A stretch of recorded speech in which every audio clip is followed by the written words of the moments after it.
Let me get started here and let's see what we got. Very early Allman Brothers pictures. But yeah, well, there's J-Mo's drum set, and there's Butchie over there. Dickie in the middle between Barry and Duane. He's one of the kind of singers you really appreciate. Like I said, he and as Duane said, once he put the band together, it was all together except for Greg. And he said, all we need now is a singer, and I need to get my little brother back. And that looks like an old stun suit. That's a Sun. I think that's a bass head or something. They may be using that to power monitors or something with the PA. I don't know. They probably only had 2 vocal mics. There's one there and one for Greg. It looks like there was I don't know, a park, a college campus or something. Again, this was taken, right directly behind Butch. Yeah, there's one more. There's got Greg in there and J-Mo. There's a guy's name down on the bottom there. Bruce D. Henderson. He might have just been a kid photographer or something at the time. These are some really cool pictures. Greg with the old B3 there. That's really early stuff right there. Now you want to see something. This is a picture. I don't know. I found this on the internet. Now, again, I couldn't find out who had it. They put it together, but the first band that Duane and Greg played in was when they was in the military academy. But check this picture out. This is Duane in the military academy, and the original Misfits. That was the name of the band. But Duane left, he left the academy first. And then after he left, then Greg wasn't far behind him. And that was the second stint that their mother had sent them to the academy. I got some of the earlier pictures here. These are really great. I'm going to guess this picture was taken around 1964, 65, something like that. That'd be Duane there in the center, Greg on the right side. That guitar looks like a 335 Gibson that Duane's playing. Greg,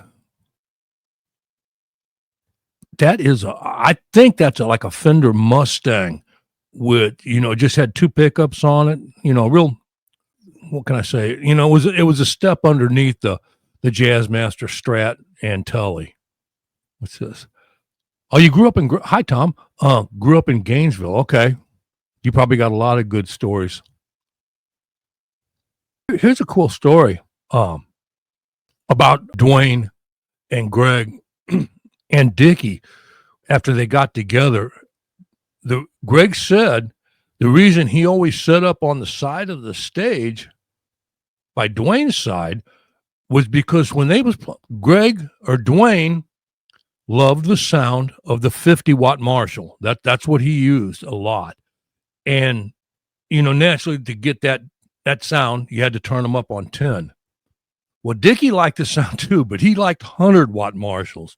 And when Dickie turned them 100 watts up, he said he was just really blazing loud on stage. Is that a Bigsby on it? Okay, I can't see. I've looked at the picture before, but I never blew it up, and I look at so many pictures, I can't remember everything anyway. And the bass to me looks like a P bass. That's a Precision. They're playing through Fender amps, looks like. What's that on top? Is that an Echoplex on top of Duane's amp there or something? You can just see it between the bass and that girl's shoulder there. It's got a name on it. No. Yeah, that's that guitar, that would date that guitar right around in that time. Because I believe this picture, I would say, is 1964, 1965. It's before they really, really took the Almond Joys to the next level. I love these live shots. You see Greg, he always wanted to be down there by Duane because he said Duane played quieter than Dickie. I think that's J-Mo that's in front of that amp. I mean, that had to be incredibly loud. Back then, that was loud stage volume. Really loud. Here's a good color photo of Barry and Dickie. That looks like Barry's playing a jazz bass there, and Dickie's got a Strat, I'm guessing early 70s, late 60s of some kind. Don't have no clue. Have no clue where was that. Yeah, as I said, I got that video on Duane and Barry out now. Like I said, it's a short one. If you haven't seen it, go by and check it out if you haven't been prompted. But it's a good video. It kind of went through the connection between these two guys. Like I said, you listen to that live at the Fillmore album.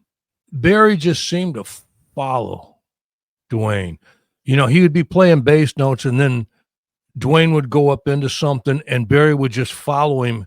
I want to say like a second lead guitar, but not like a lead guitar, and it's because them jams, them things, they played them jams out a long time. Barry and Duane, they had some of the same philosophies and everything. They was really, really close. That video gets into it and covers it a little better than I can say right here. I always, in this picture, I don't know where it come from. I just thought it was really, really a good one of Duane, though. He just looked so laid back, just. Is that what that was, that tank reverb? I wondered that. Okay. Premiere. Okay.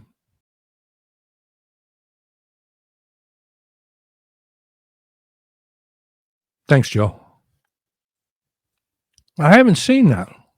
I'll have to go look that up. That's something I'll definitely look into it. Here's a good one. You guys are going to like this. Yeah. Oh, yeah. That's probably in Florida, I would guess. Cypress trees are there.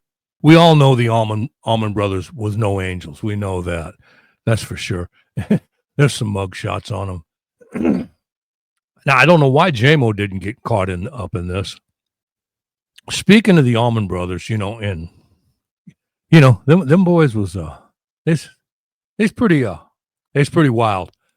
Did you know that they had a band manager when they first started going out, 69, I think it was, and they was playing a gig, and they come back, the manager, they was 2 hours late or something getting to the show. Their motorhome broke down, something like that.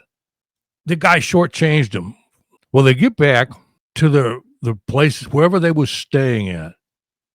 The next day, they were supposed to play another night, and the band manager, the road manager, his name was Twigs Lyndon. He was just as badass as the Allman Brothers.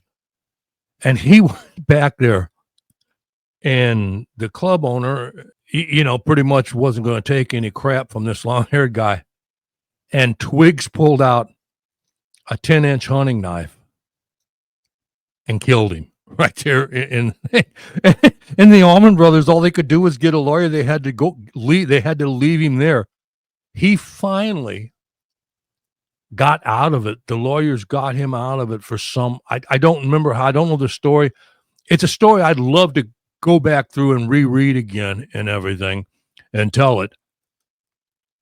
But he got out and we ended up back with him, and then he left him, went with somebody else, and he ended up dying.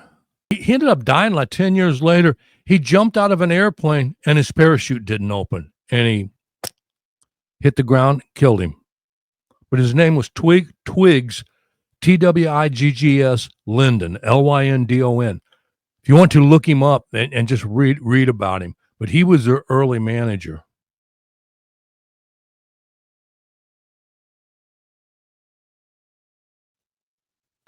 Well, you are a little late, and you changed your name too. I know who you are, though. Now it's easy. You're Colleen. Yeah, I got that on audiobook. When just listening to that and listening to Greg talk, you can tell how hardcore them guys were. These guys were real badasses. They really were.